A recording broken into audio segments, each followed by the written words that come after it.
ओम गणपते नमः।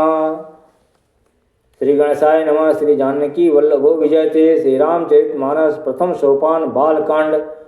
अक्षरों, अर्थ समूहों, रसों, छंदों और मंगलों की करने वाली सरस्वती जी और गणेश जी की मैं वंदना करता हूँ। श्रद्धा और विश्वास के स्वरूप श्री पार्वती जी और श्री शंकर जी की मैं वंदना करता हूँ, जिनके बिना सिद्धजन अपने अंतःकरण में स्थित ईश्वर को नहीं देख सकते। ज्ञान में नित्य शंकर रूपी गुरु की मैं वंदना करता हूँ, जिनके आश्रित होने से ही टेढ़ा चंद्रमा भी सर्वत्र वंदित होता है। श्री सीताराम जी के गुण समूह रूपी पवित्र वन में विहार करने वाले विशुद्ध विज्ञान संपन्न कवीश्वर श्री वाल्मीकि जी और कपीश्वर श्री हनुमान जी की मैं वंदना करता हूँ। उत्पत्ति, स्थिति और संहार करने वाली, क्लेशों की हरने वाली तथा संपूर्ण कल्याणों की करने वाली श्री रामचंद्र जी की प्रियतमा श्री सीता जी को मैं नमस्कार करता हूँ, जिनकी माया के वशीभूत संपूर्ण विश्व, ब्रह्मा आदि देवता और असुर, जिनकी सत्ता से रस्सी में सर्प के भ्रम की भांति यह सारा दृश्य जगत सत्य ही प्रतीत होता है, और जिनके केवल चरण ही भवसागर से तरने की इच्छा वालों के लिए एकमात्र नौका है, उन समस्त कारणों से पर राम कहने वाले भगवान श्री हरि की मैं वंदना करता हूँ। अनेक पुराण, वेद और शास्त्र से सम्मत तथा जो रामायण में वर्णित है और कुछ अन्यत्र से भी उपलब्ध श्री रघुनाथ जी की कथा को तुलसीदास अपने अंतःकरण के सुख के लिए अत्यंत मनोहर भाषा रचना में विस्तृत करता है, जिन्हें स्मरण करने से सब कार्य सिद्ध होते हैं। जो गुणों के स्वामी और सुंदर हाथी के मुख वाले हैं, वे ही बुद्धि के राशि और शुभ गुणों के धाम श्री गणेश जी मुझ पर कृपा करें, जिनकी कृपा से गूंगा बहुत सुंदर बोलने वाला हो जाता है और लंगड़ा लूला दुर्गम पहाड़ पर चढ़ जाता है। वे कलयुग के सब पापों को जला डालने वाले दयालु भगवान मुझ पर द्रवित हों।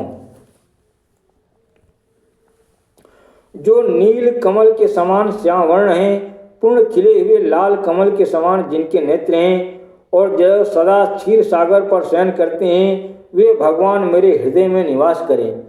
जिनका कुंद के पुष्प चंद्रमा के समान गौर शरीर है, जो पार्वती जी के प्रियतम और दया के धाम हैं, और जिनका दिनों पर स्नेह है, वे कामदेव का मर्दन करने वाले शंकर जी मुझ पर कृपा करें।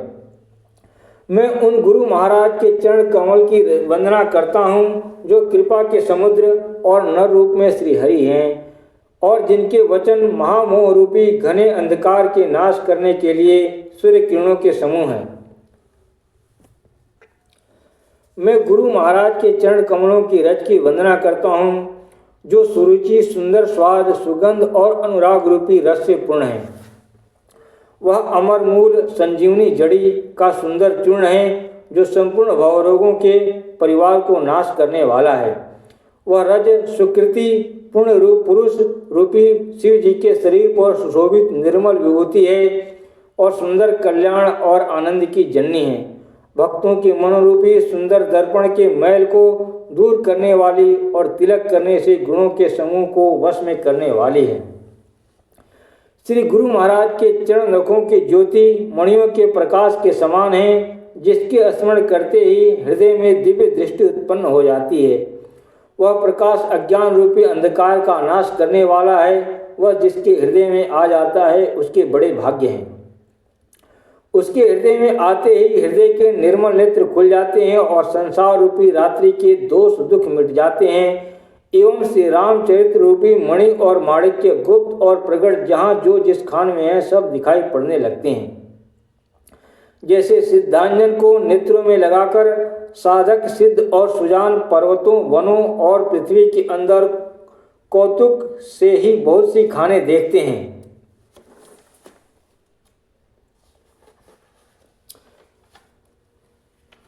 श्री गुरु महाराज के चरणों की रज कोमल और सुंदर नैनामृत अंजन है, जो नेत्रों के दोषों का नाश करने वाला है। उस अंजन से विवेक रूपी नेत्रों को निर्मल करके मैं संसार रूपी बंधन से छुड़ाने वाले श्री रामचरित्र का वर्णन करता हूँ। पहले पृथ्वी के देवता ब्राह्मणों के चरणों की वंदना करता हूँ जो अज्ञान से उत्पन्न सब संदेहों को हरने वाले हैं। फिर सब गुणों की खान संत समाज को प्रेम सहित सुंदर वाणी से प्रणाम करता हूँ। संतों का चरित्र कपास के चरित्र जीवन के समान शुभ है, जिसका फल नीरस विशद और गुणमय होता है। कपास की डोडी नीरस होती है, संत चरित्र में भी विषयाशक्ति नहीं है, इससे वह भी नीरस है।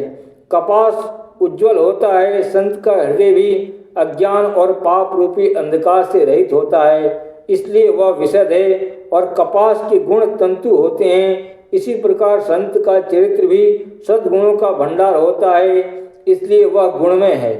जैसे कपास का धागा सुई के किए हुए छेद को अपना तन देकर ढक देता है, अथवा कपास जैसे लोढ़े जाने, काते जाने और बुने जाने का कष्ट सहकर भी वस्त्र के रूप में परिणित होकर दूसरों के गोपनीय स्थानों को ढकता है, उसी प्रकार संत स्वयं दुख सहकर दूसरों के छिद्रों दोषों को ढकता है, जिसके कारण उसने जगत में वंदनीय यश प्राप्त किया है।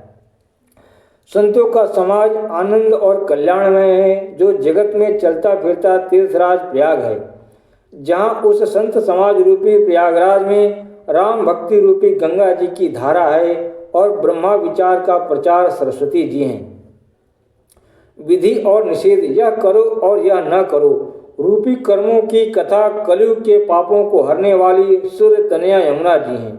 और भगवान विष्णु और शंकर जी की कथाएं त्रिवेणी रूप से शोभित हैं, जो सुनते ही सब आनंद और कल्याण की देने वाली हैं।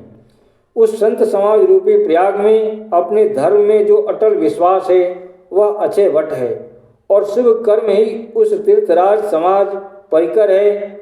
तीर्थराज का समाज परिकर है, वह संत समाज रूपी प्रयागराज सब देशों में सब समय सभी को सहज ही में प्राप्त हो सकता है, और आदर पूर्वक सेवन करने से क्लेशों को नष्ट करने वाला है।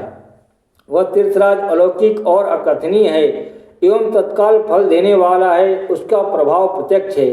जो मनुष्य इस संत समाज रूपी तीर्थराज का प्रभाव प्रसन्न मन से सुनते और समझते हैं और फिर अत्यंत प्रेम पूर्वक इसमें गोता लगाते हैं, वे इस शरीर के रहते ही धर्म अर्थ काम मोक्ष चारों फल पा जाते हैं। इस तीर्थराज में जो स्नान का फल तत्काल ऐसा देखने में आता है कि कौवे कोयल बन जाते हैं और बगुले हंस।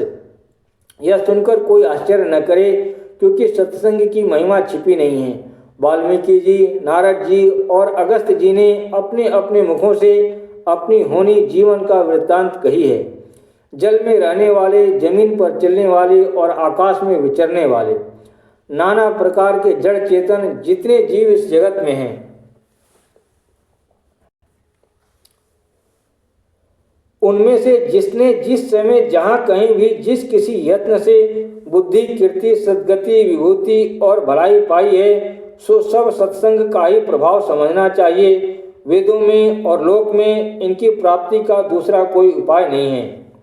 सत्संग के बिना विवेक नहीं होता, और श्री राम जी की कृपा के बिना वह सत्संग सहज में मिलता नहीं। सत्संगति आनंद और कल्याण की जड़ है, सत्संग की सिद्धि ही फल है, और सब साधन तो फूल है।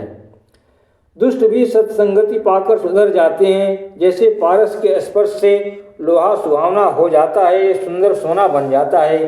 किंतु दैव योग से यदि कभी सज्जन कुसंगति में पड़ जाते हैं, तो वे वहाँ भी सांप की मणि के समान अपने गुणों का ही अनुसरण करते हैं। अर्थात जिस प्रकार सांप का संसर्ग पाकर भी मणि उसके विष को ग्रहण नहीं करती तथा अपने सहज गुण प्रकाश को नहीं छोड़ती, उसी प्रकार साधु पुरुष दुष्टों के संग में रहकर भी दूसरों को प्रकाश ही देते हैं, दुष्टों का उन पर कोई प्रभाव नहीं पड़ता। ब्रह्मा, विष्णु, शिव, कवि और पंडितों की वाणी भी संत महिमा का वर्णन करने में सकुचाती है। फिर मुझसे किस प्रकार नहीं कही जाती, जैसे साग तरकारी बेचने वालों से मणियों के गुण समूह नहीं कहे जा सकते। मैं संतों को प्रणाम करता हूँ जिनके चित्त में समता है, जिनका न कोई मित्र है और न शत्रु। जैसे अंजलि में रखे हुए सुंदर फूल, जिस हाथ ने फूलों को तोड़ा और जिसने उनको रखा, उन दोनों ही हाथों को समान रूप से सुगंधित करते हैं। वैसे ही संत शत्रु और मित्र दोनों का ही समान रूप से कल्याण करते हैं। ओम नमः शिवाय।